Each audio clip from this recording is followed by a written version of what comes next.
Imagine you have a machine that prints money. Not one of those fake ones, but a real legal machine that gives you billions of dollars every month. For 30 years, that machine ran non-stop, making you the undisputed king of your industry.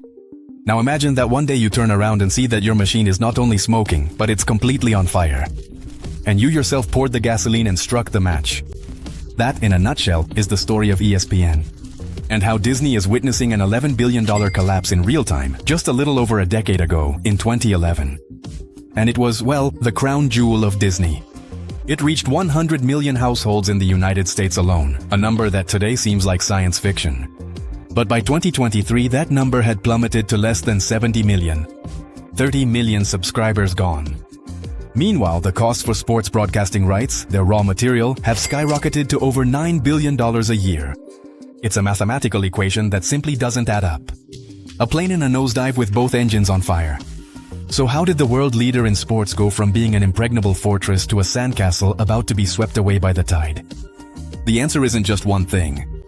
It's a perfect storm, a saga of arrogance, disruptive technology, and an almost poetic corporate blindness. To understand this disaster, we need to break the story down into 5 key acts that explain how this empire was built. And more importantly, how it's falling apart piece by piece. Get ready, because this is a case study on how to die from success. To understand the fall, you first have to marvel at the rise.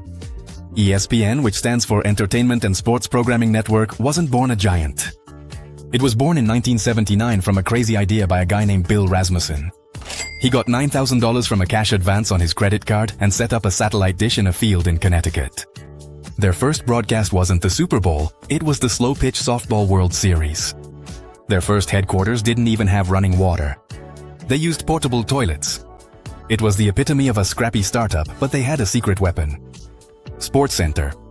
In a pre-internet world, if you wanted to see your team's highlights, you had to wait for the evening news, if they even showed them, or read the newspaper the next day. SportsCenter gave you everything. Instantly 24 hours a day. It was revolutionary. This coincided with the cable television boom. Local small business owners were wiring up entire cities, and to convince people to pay for television, they needed content they couldn't find anywhere else. And ESPN was that content. It became a necessity. This is where the genius of their business model comes in, one that would later become their noose. ESPN told cable companies, "You have to include us in your basic package. We're not optional." In exchange, the cable companies paid them a fee for each of their subscribers, whether they wanted to watch sports or not. Over time, that fee became the mask for the entire package. By 2010, out of your $100 cable bill, almost $9 went straight to ESPN. Multiply $9 by 100 million subscribers per month and you'll understand why I call it the infinite money printer. With that guaranteed cash flow, they could do whatever they wanted. And what they wanted was to buy everything. They became the only serious bidder for the exclusive rights to the NFL, the NBA, baseball, and college football. They spent whatever was necessary because they knew they could just pass the bill on to the cable companies. And those in turn would pass it on to you. It was like having a monopoly on water in the desert and on top of that, forcing everyone to buy a bottle every month. But every printer, no matter how good it is, can run out of paper. And ESPN's paper was about to run out. The first crack in the empire didn't come from a competitor, but from a massive cultural shift. People started looking at their $150 a month cable bills, full of channels they never watched. And they wondered, why am I paying for all of this? The answer came in the form of a word that terrifies television executives. Cord cutting, or cutting the cable. With the arrival of streaming services like Netflix, people realized they could have on-demand entertainment for a fraction of the price. ESPN's model, which depended on millions of people who didn't watch sports subsidizing those who did, was extremely vulnerable to this phenomenon. Every time a family canceled their cable subscription, ESPN lost those $9 a month. At first it was a trickle, but soon it became a hemorrhage. From 100 million subscribers in 2011 to fewer than 70 million today. That's a loss of almost a third of their customer base. And what was ESPN's brilliant response? Instead of adapting, they clung even more tightly to the old model. To make up for the lost revenue from the 30 million subscribers who left, they decided to charge even more to the 70 million who stayed. Since 2011, their rates have increased by 74%. This created a deadly vicious cycle. ESPN raised its prices, cable companies raised their prices, and that just gave more people a reason to cut the cord. It's like trying to put out a fire by pouring gasoline on it. This is a textbook marketing example of what happens when you fall in love with your business model instead of your customer. The customer had changed. They wanted flexibility and control. And ESPN was offering them a rigid and expensive package. They were selling CDs in the age of Spotify. Losing customers was just the first symptom. The disease was attacking the heart of their product. There was a time when SportsCenter was more than just a sports news show. It was the center of sports culture. Anchors like Chris Berman or Stuart Scott were stars. Their catchphrases were repeated in high school hallways the next day. At his peak, Stuart Scott earned $4 million a year, not just for being a host, but for being a cultural icon who attracted a new generation of viewers. SportsCenter was the place you had to be if you wanted to be part of the conversation. Then the internet arrived. And then social media. Suddenly, SportsCenter's core value proposition, giving you the highlights before anyone else, became obsolete. Why would I wait until 11 at night to see an amazing dunk if I could watch it on Twitter 15 seconds after it happened? Recorded on someone's phone from the stands? The monopoly on immediacy had evaporated. ESPN went from being the daily newspaper to being the weekly magazine that arrives in your mailbox when you already know all the news. This technological shift not only affected audiences but completely devalued its stars. We no longer needed a charismatic host to tell us what happened. TikTok's algorithm showed it to us. The ecosystem of sports content creators on YouTube offered deeper and more niche analysis than ESPN could ever provide. The conversation had moved from television to our phones.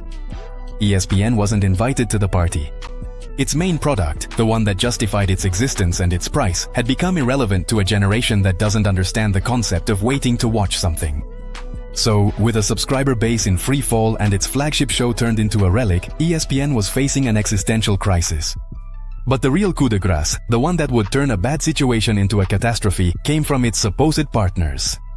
ESPN's strategy was always simple: use its mountain of money to buy the exclusive rights to all the major sports. They were the playground bully who kept all the toys for themselves. In 2005, they paid $1.1 billion a year for Monday Night Football. Today, they pay $2.6 billion for the same product, despite having 30% fewer viewers. Why? Because the rest of the world realized how valuable live sports were.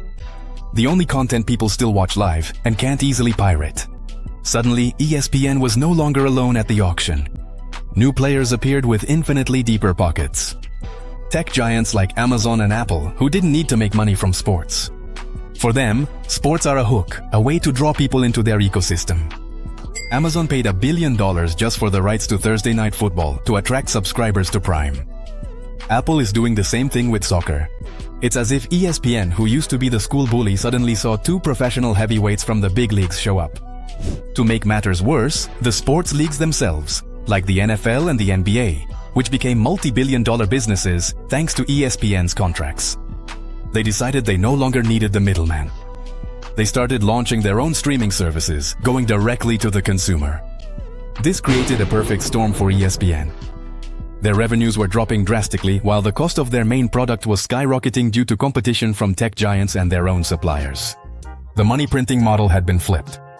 Now, it was a money shredder. They were trapped. They couldn't afford to lose the major sports, because that was all they had left. But they also couldn't afford to keep paying those astronomical prices. Cornered with their backs against the wall, Disney and ESPN did the only thing they could think of. They started selling the company's soul.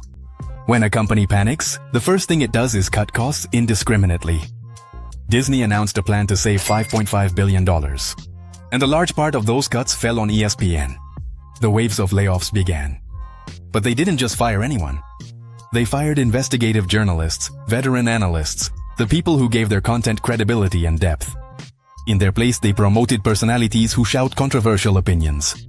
Because stirring up controversy is cheaper than doing journalism.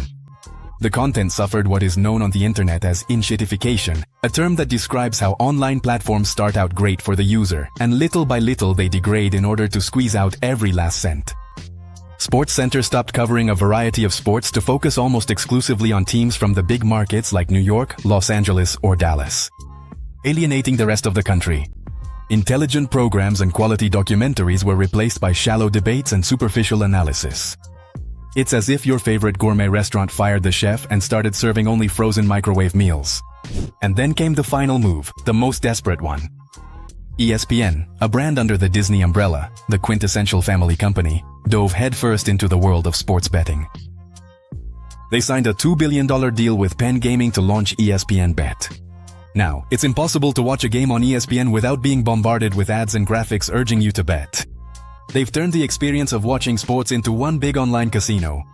From a short-term business perspective, it makes sense. It's a new source of revenue. But from a brand perspective, it's suicide. It's the admission that they can no longer make money from their main product. And they have to resort to selling something that, for many, is morally questionable. They traded decades of brand integrity for a quick check. Which brings us to the present. ESPN is in limbo. Their traditional business, cable, is slowly dying. Their attempt to go direct to consumer will materialize in 2025 with a service that will cost about $30 a month. A price that many consider crazy. They have lost their identity, their audience, and their competitive edge. They're milking the cow until it dies, squeezing out every possible dollar while the brand fades away. The money printer has become a museum relic, a reminder of a golden age that, almost certainly, will never return. The story of ESPN is, at its core, the story of how streaming, which was supposed to be the future, turned into an economic nightmare for many companies. If you want to understand why this entire industry is in crisis, I recommend you watch my video. Streaming was a mistake. There, I break down how this business model, perfect on paper, is falling apart for everyone, not just for ESPN. See you there.